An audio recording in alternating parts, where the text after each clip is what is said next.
Good afternoon, everyone. I'm Robert Radford. This is 50 Years of Chess, and today I'm going to bring you another game on the 15th of May 2025. Now, today's game takes us way back 30 years to 1995. It was the 17th of December 1995. Can you remember what you were doing then? I wonder if you can. It was a league match. It was played in Division 1 between South Bristol and I think it was South Bristol I was playing for then. I think so. And Bristol and Clifton Chess Club. My opponent was Duncan Grossett, a young Scotsman, a dentist, very good one as well, I understand. And his rating at the time was around about 1870, and I was about 1840. So we weren't too far apart in the ratings, but he rose up much higher. I didn't go a great deal higher than what I am now, but he did. Within 5 years, he was up in the around 2000 mark, just over, and he stayed around the 2000s plus for quite some time. But he peaked. He did his best rating around about January 2021 when he made it to 2103. That's a really strong rating. That made him a regional master strength player. And good luck to him. He's a good player, always has been. I enjoyed playing him, and he's a very, very nice gentleman. So let's move on to the game. I was white, Duncan was black, and the game went as follows. I played e4. Duncan played d6. Could be anything at this stage. f4, g6. Now we're getting somewhere. Again, could be an Indian defense he's playing or something like that. Knight f3, bishop g7, bishop c4, e6. Now, generally, I would play d4 here, so that we get something like he's playing like a kind of a perk Robach or something.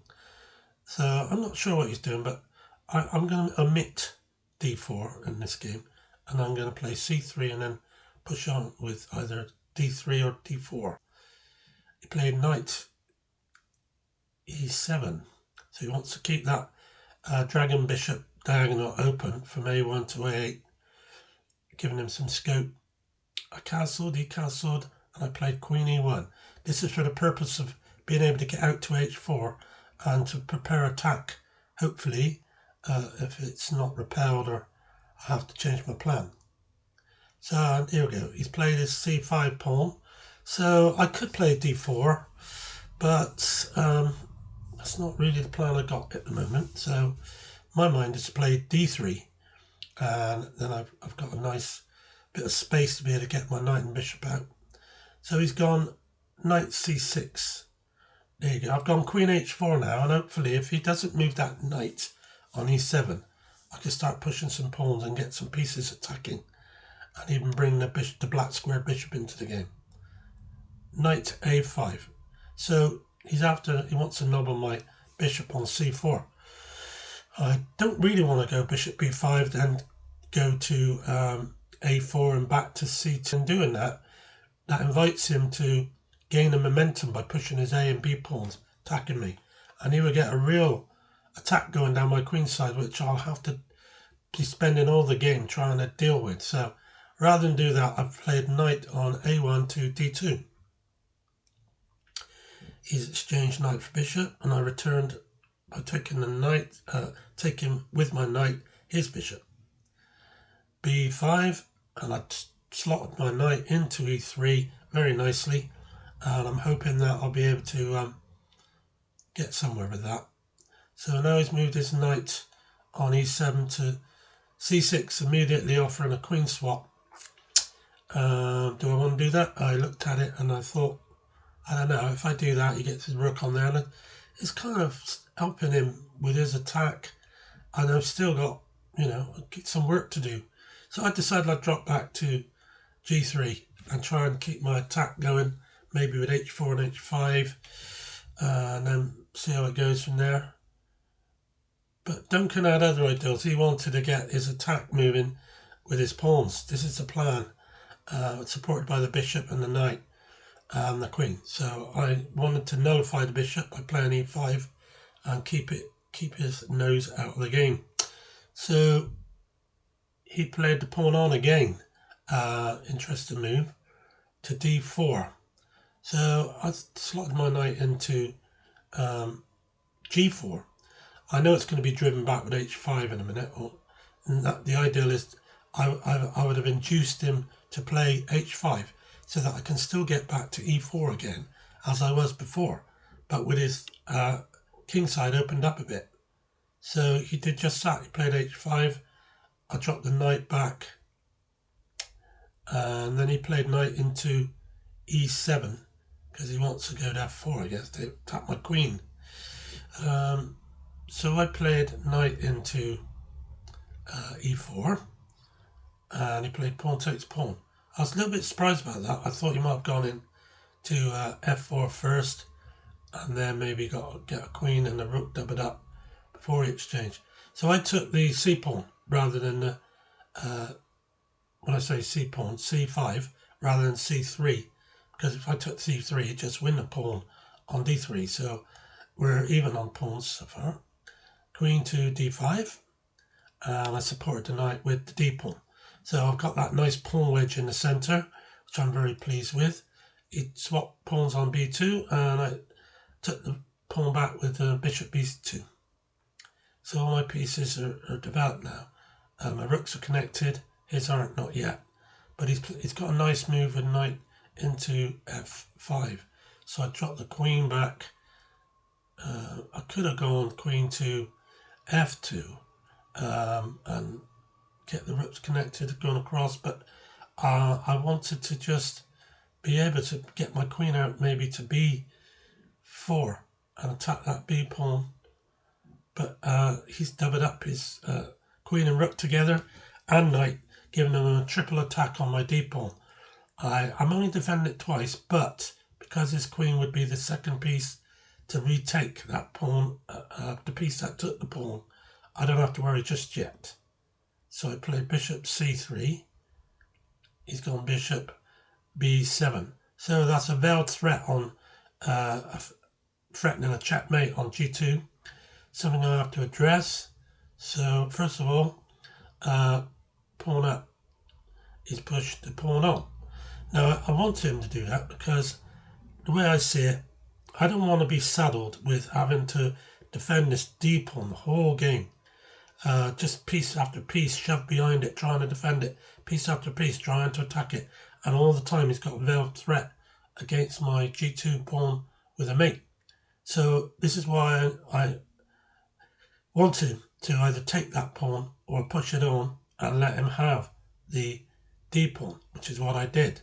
So he took the d pawn, and I just played my rook up just to defend this pawn on g2. And he took the knight, I retook, and now he's played the queen down to e4, d4 check, of course, because he's attacking my rook, but I can just drop it back. I don't like being in a pin, and I'll have to get rid of that pin in a minute. But I think I'm okay. He's gone back with the bishop. He's getting his bishop into the game now by playing bishop to f8. I decided to do it this way, rook b1, so that if bishop takes knight, bishop takes bishop, queen takes bishop, and I have rook takes pawn on b7. He could, of course, play bishop takes pawn, and then if I play king takes, he can then take bishop takes, and that would give him net him a pawn, which wouldn't be too bad.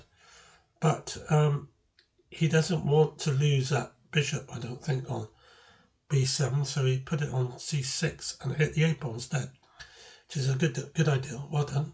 So I played knight a6. I had to put it somewhere where it's out of the way, but it'll be safe there, I believe. So he took the a pawn, which I'm not concerned about at this stage. Bishop takes f8, king takes f8. Now I get out that pin by playing king to h1. Rook d7. I play the rook back so that I can reconnect my rooks. So he's brought the other rook across, and he's got a triple battery against my back rank now. This is getting a little bit of a concern, so I have to watch out. He's a little bit better than me, not much. So queen to h4. I think if I do this, then I've given myself something of a guarantee that he can't back rank me, because if he was to be able to tap one of my rooks and take it, like the B rook, then he could check me on the back rank with a rook takes, and then rook down takes, and that would be mate. So this would guarantee he can't do that, because I can take his rook on the back rank should he take mine. So he went queen d3. I could see this was his plan. Time's getting on a bit now. Neither of us have got a great deal of time left, as I recall. So queen d3, he's certainly looking at maybe taking queen b1, but I'm ready for that. I can play queen into f6, and then I can go to h8 check, and after he goes queen e7, I can just bring my queen back to f6 check, and I have a draw by perpetual check. So I don't have to worry about queen takes b3. So he stopped that by playing queen to g3. So he's not going to have that nonsense, and now I've got to do something. I can still use the queen to stop the mate on the back rank by taking his rook on d8 if I need to. So what I did was I brought the knight in with a triple fork on the queen, rook, bishop. The knight there is really, really good, not because it can take anything, because it can't. So the queen, it looks like it can win a piece, but it's not, or even win the exchange. It's not, as you'll see now. He plays queen takes b1. So that would be great for him if I retook on b1, because I did have a check with a mate on d1, but I take his rook as well. This is always my plan. Queen takes d8, rook takes d8, rook takes queen, rook down check, rook takes, bishop takes, and as you see, I don't win anything with the knight. But what do I have from putting the knight there? It means you've got only one real good square to play to, which is e2. When I play my king across and he goes bishop e2, which is his best place, I can then race with my king up the board, and I'll get up there just before his king can get round the front of the pawn and shepherd it home for a queen. So I played king g2. There you go, bishop e2. This is what he had to do. Bishop b5, king e3, king f8. Just drop the knight back to b3 because I want my king in on c6. Bishop to c6, hitting my pawn. So I just made sure that all my pawns were on black squares. So king d4, king d7, king into c6, king into c7, and then knight into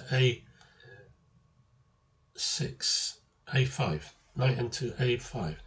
So I'm happy with this situation. Looking at what a computer is showing, we're evens, just fractionally 0.01 in black's favour, but not enough to be able to win the game without some different play. He can play a move like bishop d5, which would be his best move, because I'm going to have to move something, but that's no problem. I can play king to b5, and he's not going anywhere. So yeah, I think I'm okay there. So at this stage, I offered him a draw, and he thought about it for quite some time, even though we never had much time left. And with very little time left, he accepted the draw and was in agreement with me that it's very difficult to win, especially in the time that we had left. So thank you for watching. I hope you enjoyed this game. It was a pleasure playing Duncan. I've always liked playing him.